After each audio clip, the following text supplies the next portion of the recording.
you and I, Hello? yeah, some of the folks here, they would like to get to know you a little bit, so might be a good way to start things off. Okay, well, I have just pressed the recording. For those of you who are joining in at a later time, my name is Elijah Wilson. I work at the University of Kentucky. And my position related to the Journal of Youth Development, I serve on the Journal of Youth Development Publications Committee. And I'm also the chair of the Research and Evaluation Committee for the National Association of Extension Agents for 4-H. For those of you in the University of Pittsburgh, the way our organization operates or how the journal came about, from my understanding, was that a group of members who were faculty and staff from land-grant colleges around the United States were members of the Research and Evaluation Committee, and they saw a need for a Journal of Youth Development. And that's kind of how we came to be. And when I came into the role as Research and Evaluation Committee Chair, that automatically put me on the Publications Committee for the Journal. Now, our Publications Committee is a little bit different maybe than normal journals. It's not necessarily an editorial board. It does provide that function, but there are certain members on there that are heavily involved in that. But then there are other members on the committee who are more involved, I guess, in the process and the institutional support and just an interest for the journal. So anyway, that's kind of how we got there. It's been going on since about 2006. I'm, I guess, somewhat new to the journal myself. I've been very active in our committee work for, I guess, probably about 6 or 7 years. But on the journal side of it, I've really stepped up my involvement since I became the chair. And that's been for the past, I guess, 3 or 4 years. So where we're trying to go, a few years ago, the journal was up. It was a searchable website. It was sponsored by our association. And we're a big organization. There's about probably 2,500, 3,000 of us across the country. And there were some transitions going on, and we got a new executive director of our association, and they moved the association's website over to a different platform. And when that happened, there was some just miscommunication along the way, and it ended up that the contract with the group that was providing the old Journal of Youth Development website didn't get renewed. And they thought that the people on the board thought that it would be all right to just post the journal as PDF documents on the association's webpage.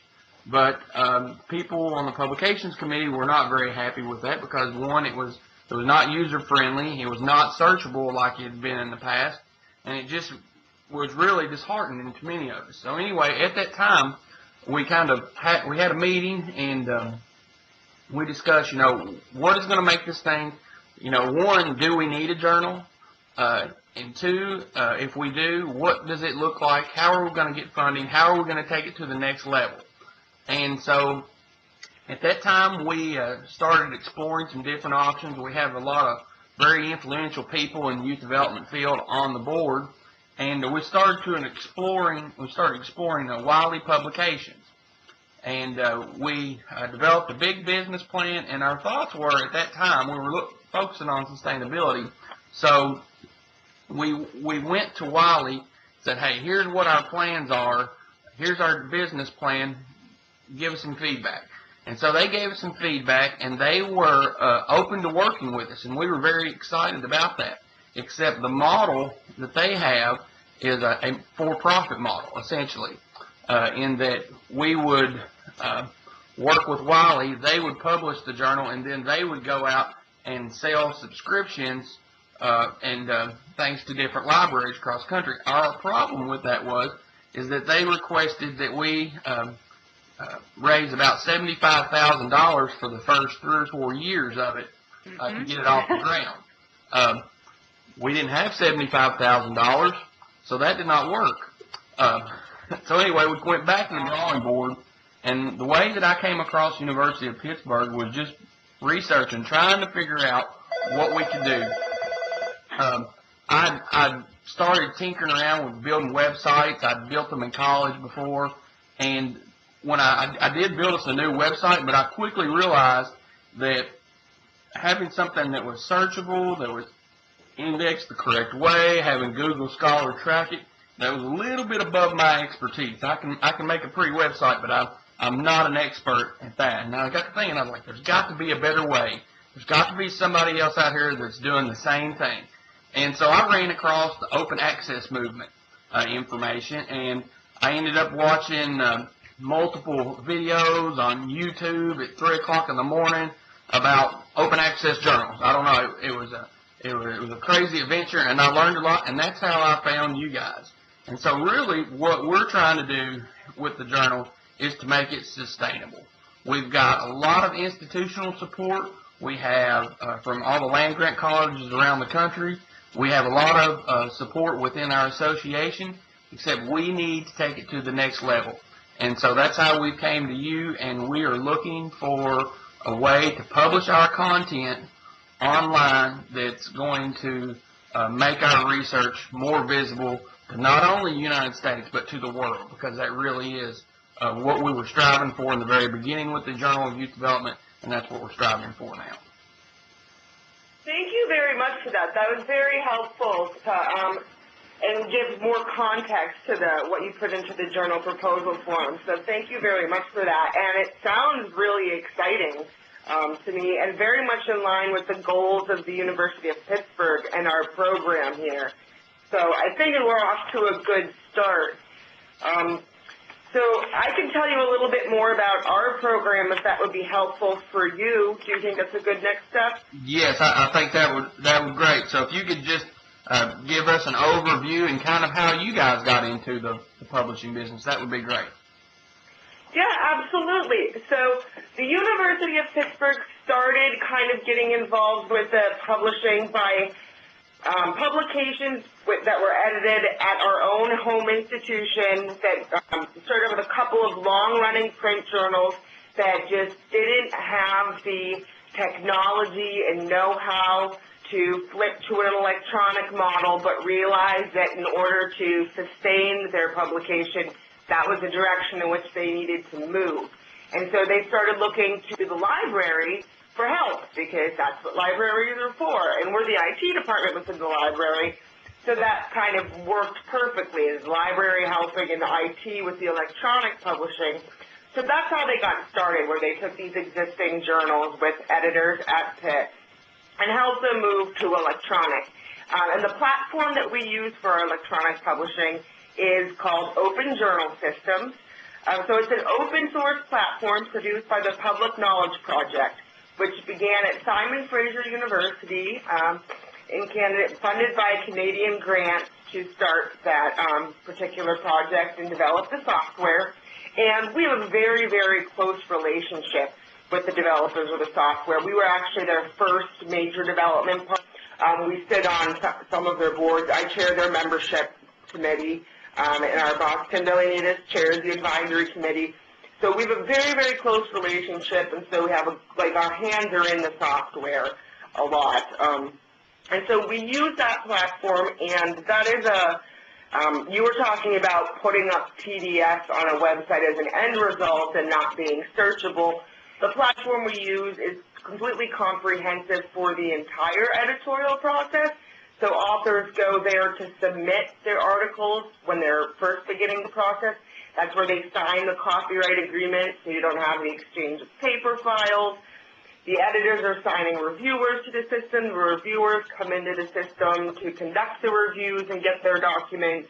And then when the production part for copy editing and proofreading and all of that happens in one central place. So you don't have the emailing of documents between people back and forth and confusion about the version on which someone is working.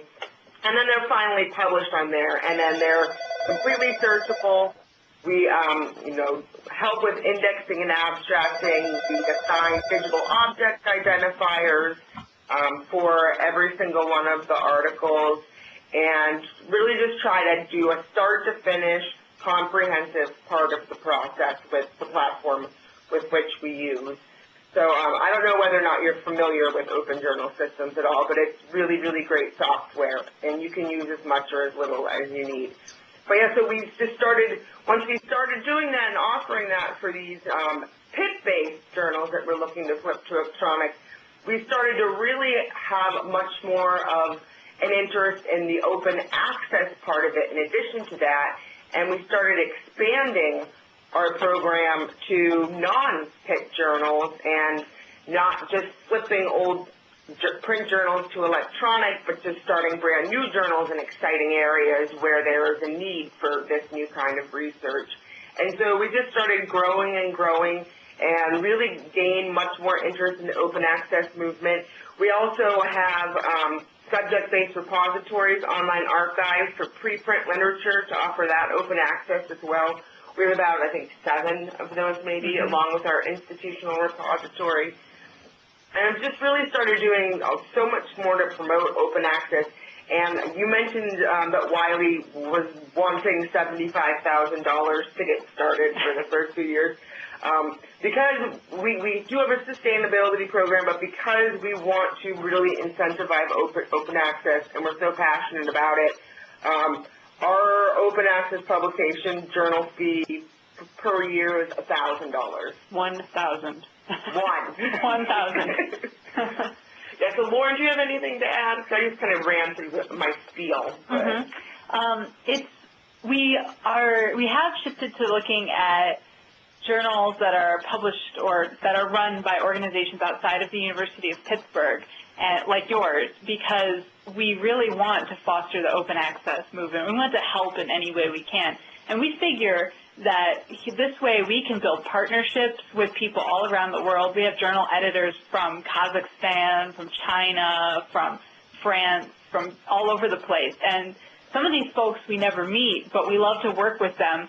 And the more we can foster the growth of the open access movement, both locally and globally, the better it is for everybody, including people at Pitt. So we do really enjoy our partnerships with external partners, and we really look forward to building this kind of global community around this practice.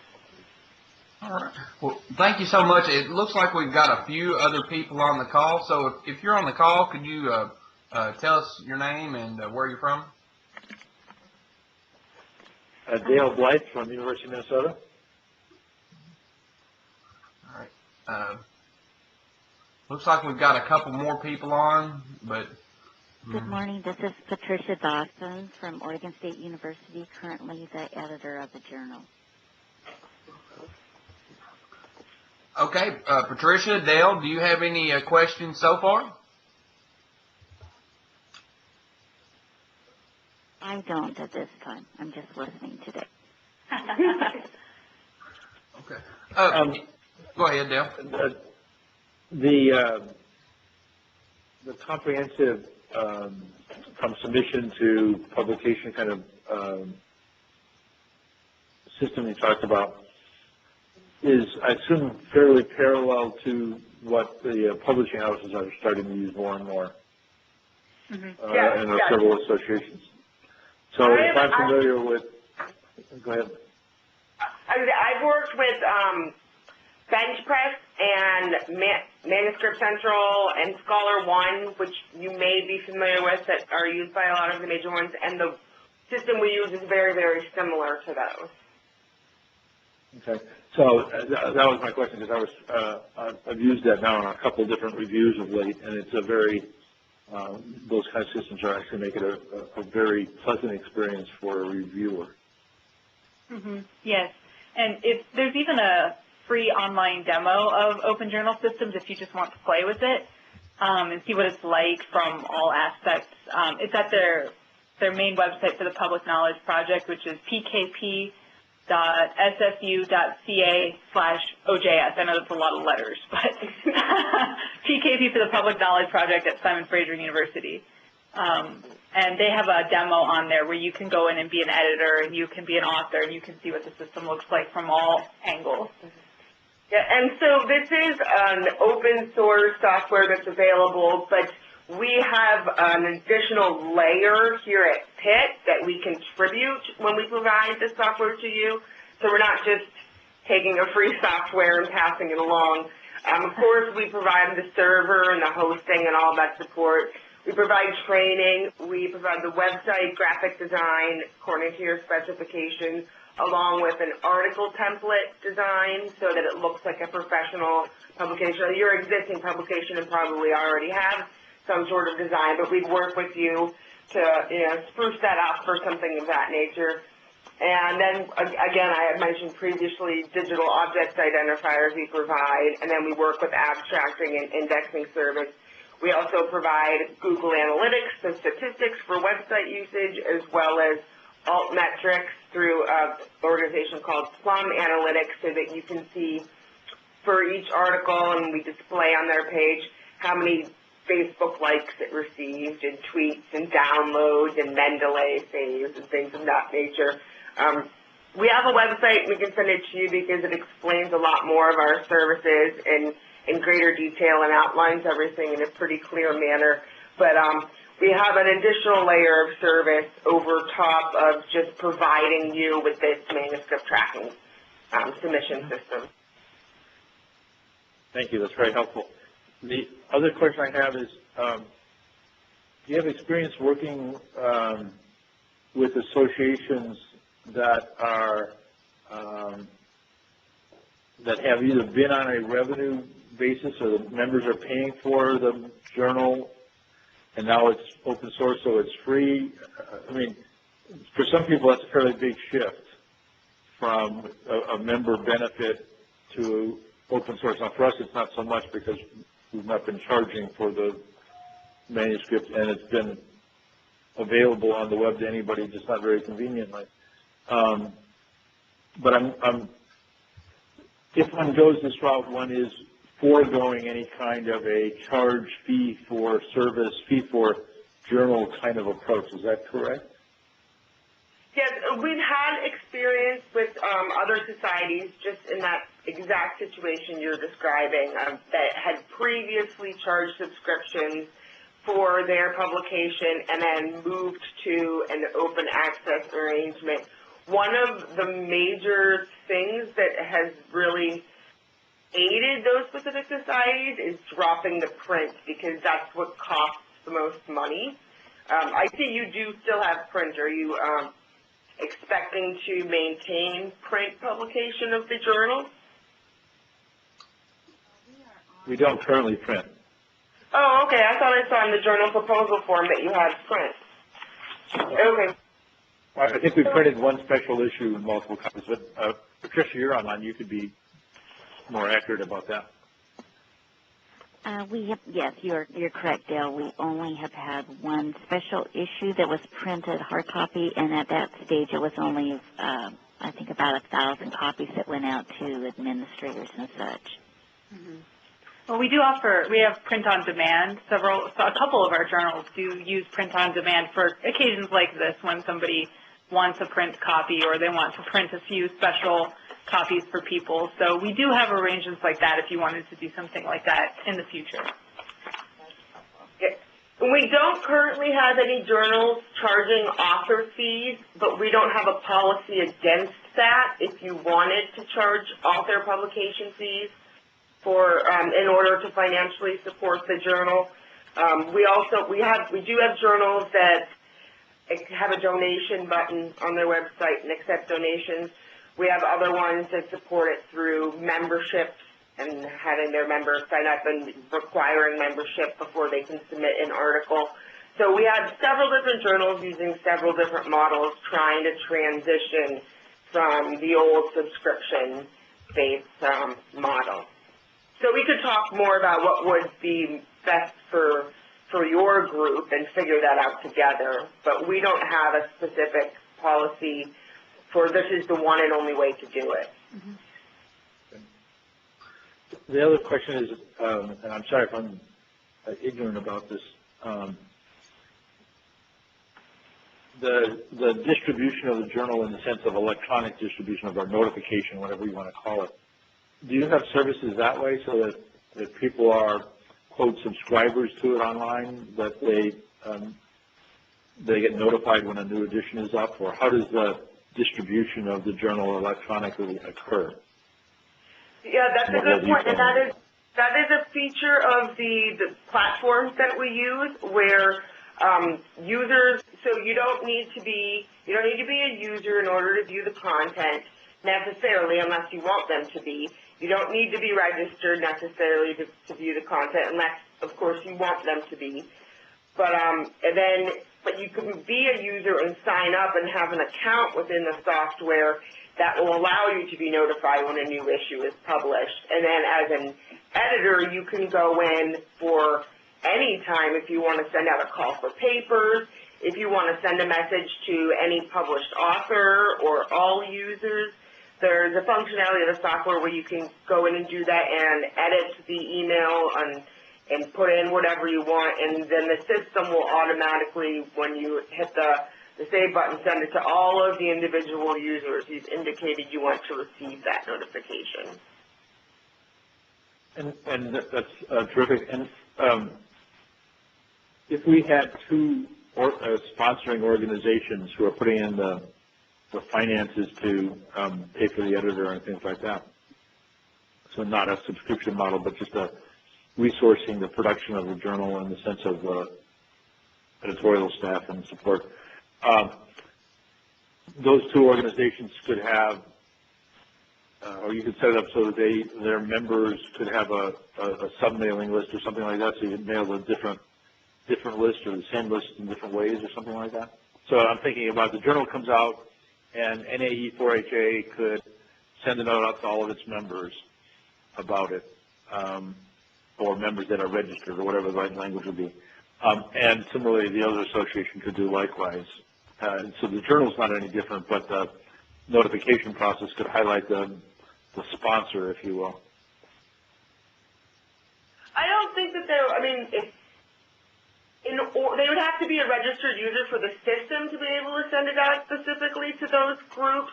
So if those groups have like an existing Excel spreadsheet or something like that, or XML that we could ingest into the system, that they wouldn't have to self-register. I mean, that's something that we could kind of talk, it's a little technical that we would have to talk about a little bit more, but I think it's something that we could work out if we decided to move forward. I don't see a problem with that.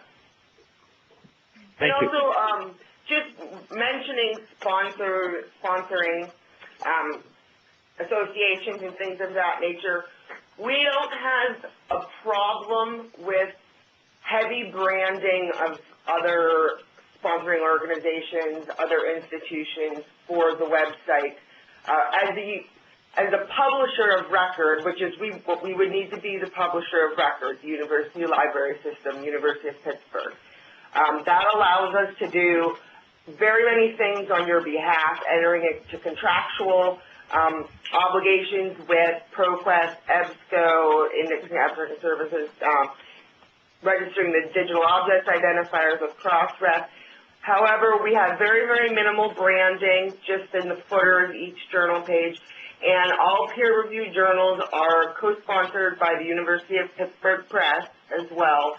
But we have many journals where there's an association or a society of some sort, and the first thing you see when you go to the journal website up in the banner is that society's logo or the association's logo, and we have no problem with that at all. So if we were able to partner with another organization, it wouldn't be any issue for us to have a couple different logos up there, and there would probably be a little blurb from you guys saying it's sponsored by your university. Yes, we have absolutely no problem with that at all. You can see an example of one of our journals if you're near a computer. It's the Excellence in Higher Education Journal. It's at ehe.pitt.edu. And they have their organization's logo right there in the top corner of the page. So that's just one example. And then if you scroll down, you can see our footer and our branding where it appears. So this is just to give you a visual example of what it might look like. This is Patricia. Talk to me just briefly regarding how I might be trained to use your various features as an editor that I'd need to be aware of. Sure. So we kind of have a pretty cookie-cutter process at this point, and that's what allows us to do this for so little money on such a large scale for so many journals, is because we just have kind of gotten it down to a science. But the way we kind of do it is we start with a conversation like this, where we just have a discussion and learn about you and you learn about us and kind of figure out whether it makes sense to move forward in the process and it might be a good fit. The next thing that we do is we take your journal proposal form to our Publications Advisory Board, which there are people both external from Pitt and at Pitt there, people really active in open access and journal publishing, electronic journal publishing, and they review and give feedback to the journal proposal form, and then I start training you if the journal is accepted. And we break down the training session into a couple of different sessions because it is a really complex and comprehensive system. Of course, you only have to use as much as you need. You don't have to use the entire system. We'll tailor your particular workflow to what works best for you in the system. You use as little or as much as you need.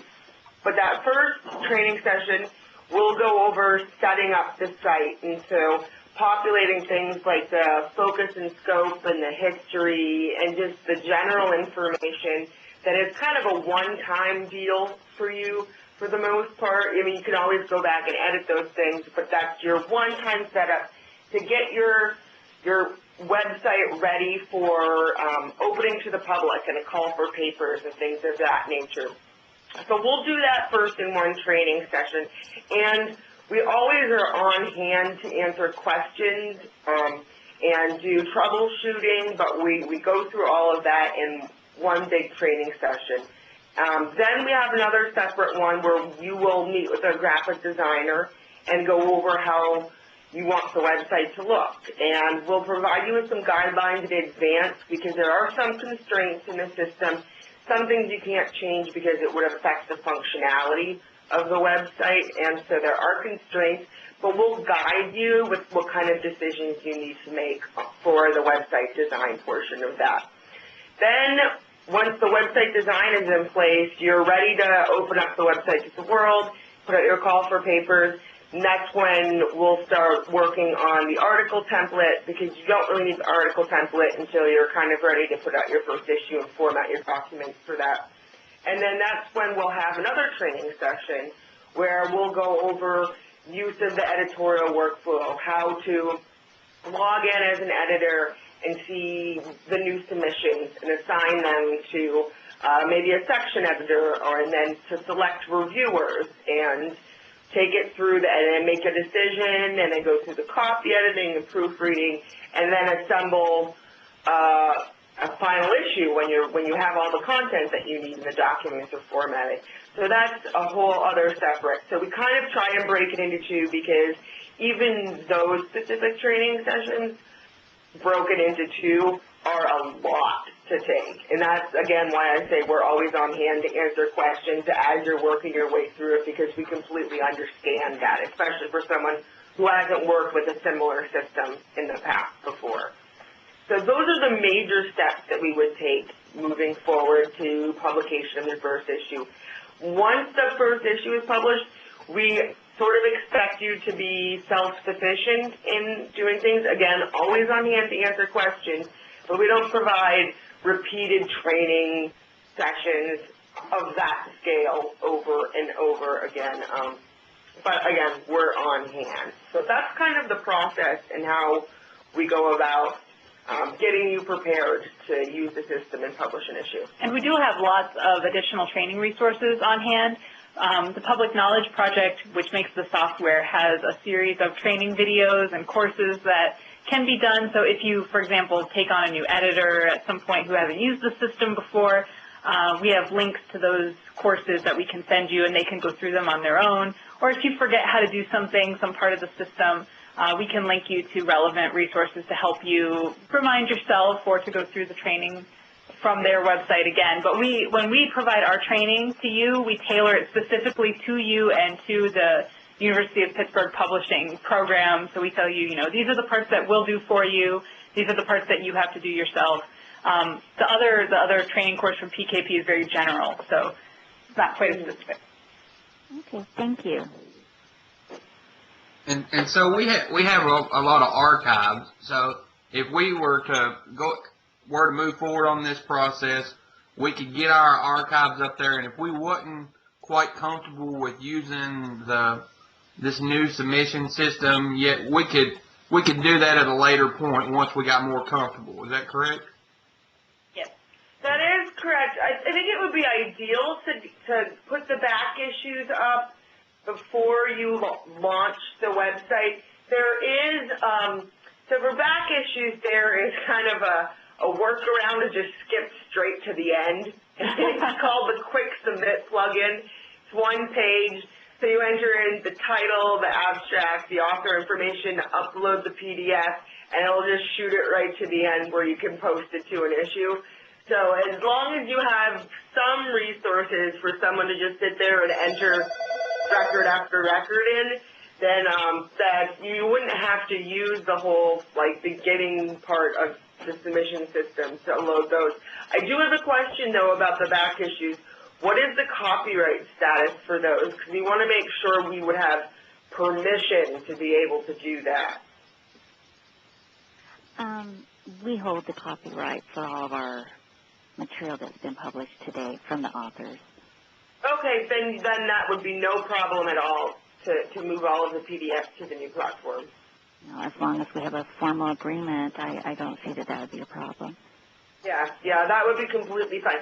So it would just be how many back issues do you have? 40-some, I think. Okay, and then you said there are about 10 or 11 articles per issue, so 400 articles about, that's, I would say, maybe 2 weeks. If you have students or that kind of free or cheap labor, in about 2 weeks worth of work, I think that they could load all the back issues to the new site. Okay. Well, just hearing what you were saying, that was exactly what I was looking for when I built our new website. Because it was, instead of just having a form that you had to fill in, I was having to create a whole new page for each one of those, and it was taking a long time, and I realized very quickly that there's got to be a better way. So just having something where you can point and click and put it in there sounds great to me. Yeah, there's no coding or anything. It's just a user interface on a web page with text fields that you can copy and paste into, and then a choose file, upload, save. I will tell you a little bit about a discussion that we had at our last research and evaluation committee when we met in Minnesota at our conference. And one of the kind of questions or ongoing discussions was that we felt like, or a lot of people in there felt like, that surely with all the land-grant universities across the country that we would be able to find someone who could do this. And I kind of agreed with that. And then I kind of did some research and found out that we might have the capacity to do that, and there might be the expertise. But how are you guys doing it for $1,000? Give me a little history about how you guys kind of came into this.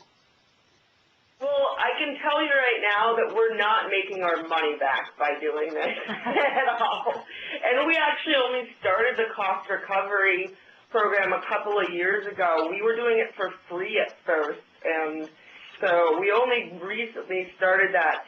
But it's just, as a library, we're so very committed to open access because as a library, we're paying so much money for subscriptions. It's just not sustainable for us to gain access to scholarly research with the way the serials increases have been going.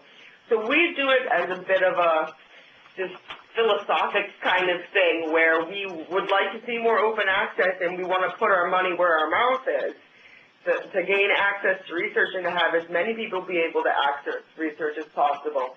So we're allocating just, university library funds to gear toward this out of just because we think it's the right thing to do.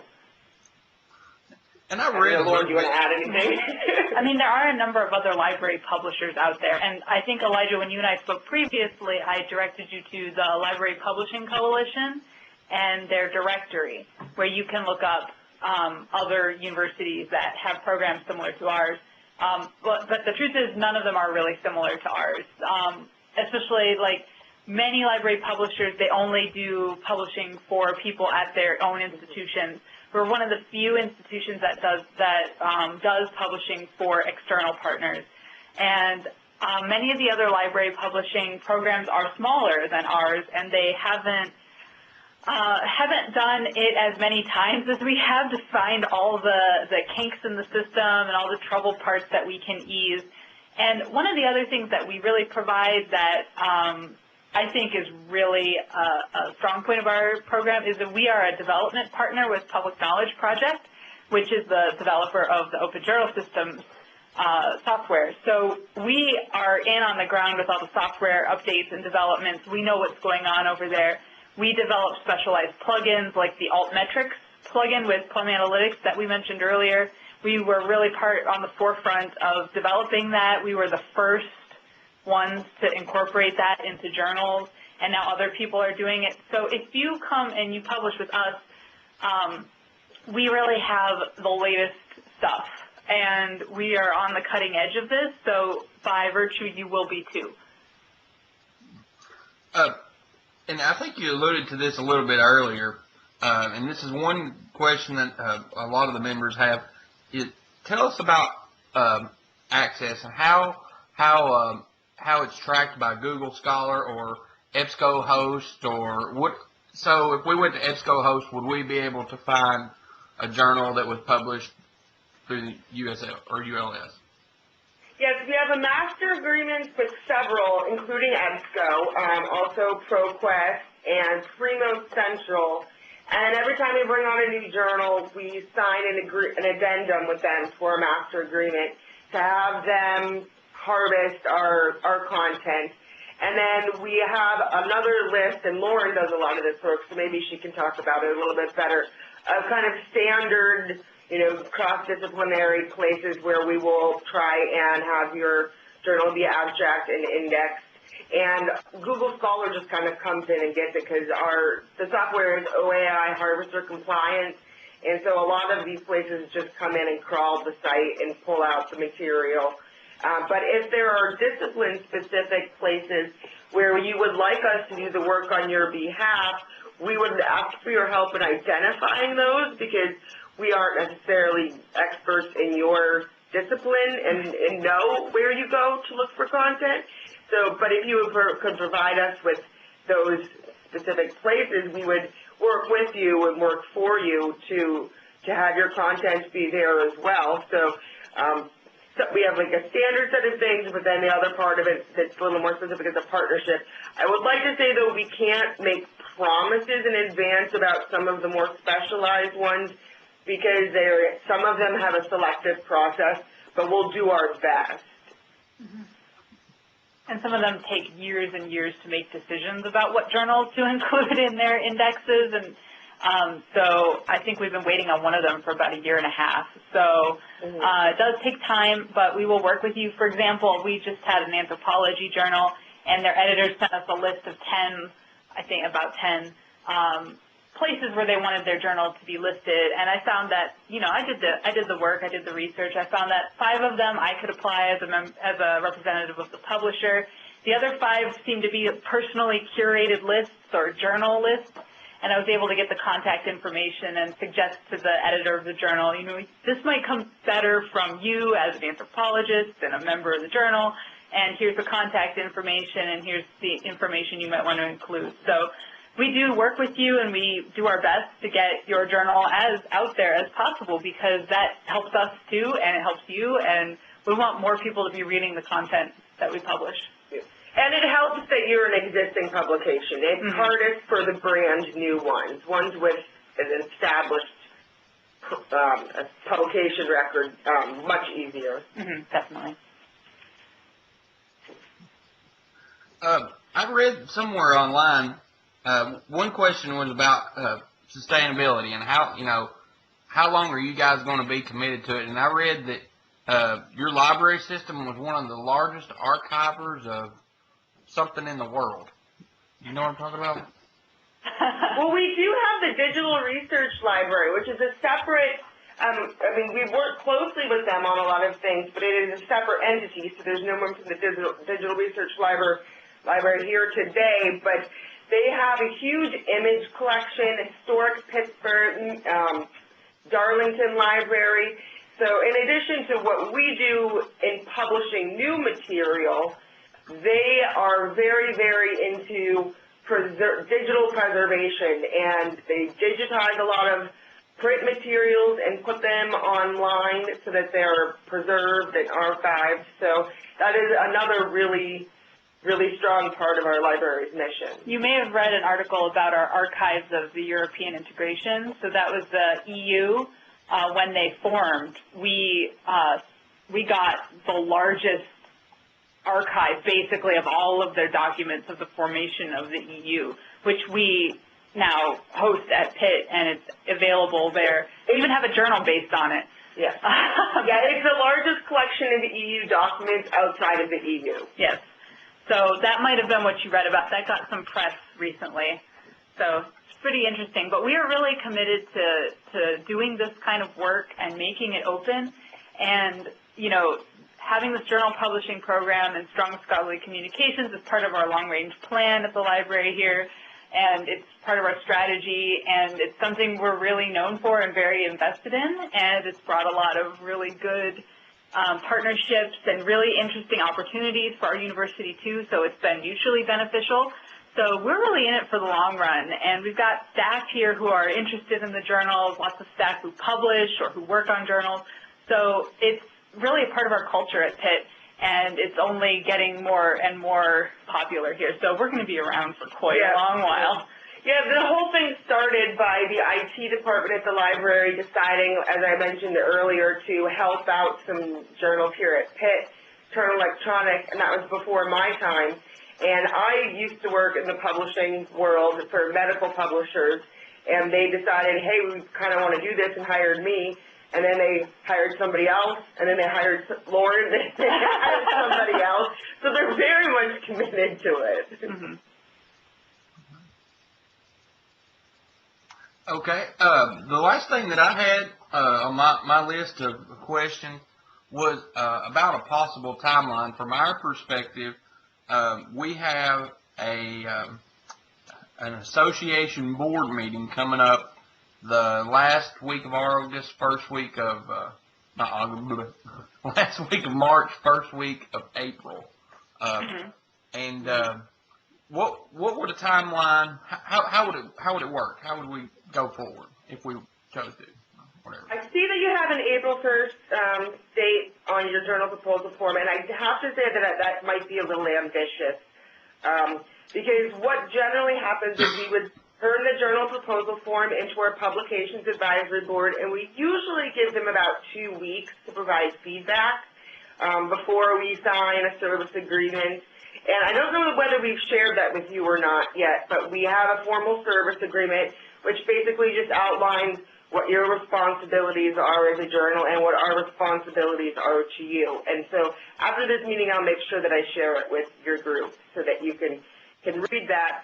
And then, as I was explaining, the process where we have the meetings, we'd have the training meeting and then the design meeting if the journal were to be approved by the Publications Advisory Board.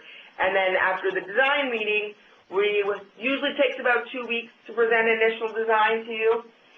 Then we have a 1-month review period during which you can make changes. If you love the very first design, when we show it to you, then we can move on. We give the 1-month period for you to provide feedback, but to have an ending date. So a lot of it just depends on how quickly you get back to us on things and how easy it is for people to schedule meetings for the training sessions and things like that. I would say May would be a little bit more doable. But If we got started right away. if we got started right away, I would say May would be a better time we could shoot for. How does that sound to you? To me, Anybody. that sounds real fast to me. We've only been trying to figure this out for about 3 or 4 years now, so I think that a little past April would probably be all right. Okay, I mean, we can go much slower if you want. That's fine. Dale, Patricia, do you have any more questions? No, not at this time. I'm just anxious to get some of the material they talked about sending our way so that I can study it further. Okay, yeah, we'll follow up with the URL from our website that explains our program and links out to some documents like the copyright document, and Elijah, you may have already seen this inside the journal proposal form, but it just explains our program in a little better detail, and you can read through it at your leisure, and it won't be overwhelming. And then we'll follow up with the PKP school link, I think, and then the service agreement and some of the documents about which we spoke. So we will definitely follow up with some stuff that you can look at when you have time at your own pace. All right. Well, that sounds great. Here's what my intentions are going to be. If you could send me that email, possibly today or whenever you can. And what I will do is meanwhile, I'll take the recording of this meeting and put it online. And when you send me your information, I will post a link, and I'll send that information to all the members of the publications committee. Let them have a little time to digest and hopefully listen to this recording. And then hopefully, and Dale, Patricia, chime in here, that we will be able to have a publications committee meeting maybe prior to our association board meeting.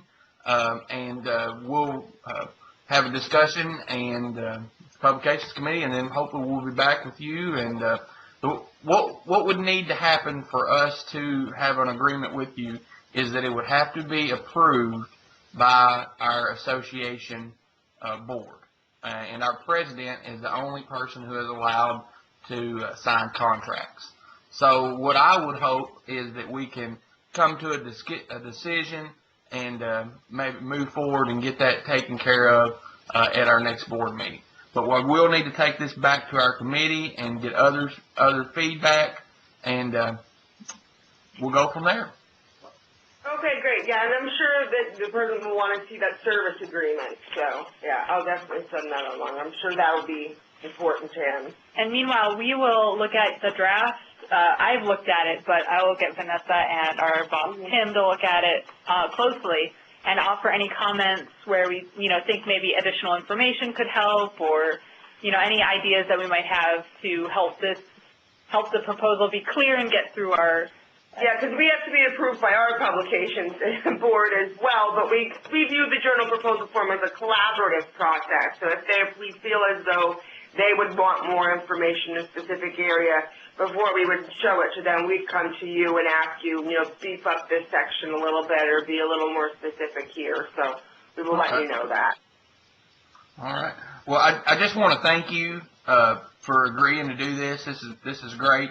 Hopefully we can keep moving forward, and hopefully in the end we'll have a great product. And I really appreciate your time and your expertise. I've learned a lot from the call, and no, I've got a lot more to learn, but I really appreciate your time. Well, we thank you, you and all of your team there on the call with us for talking to us today. It sounds like a really exciting project. It's been very helpful. Thank you. Okay, great talking to everyone. All right, have a great day. You too.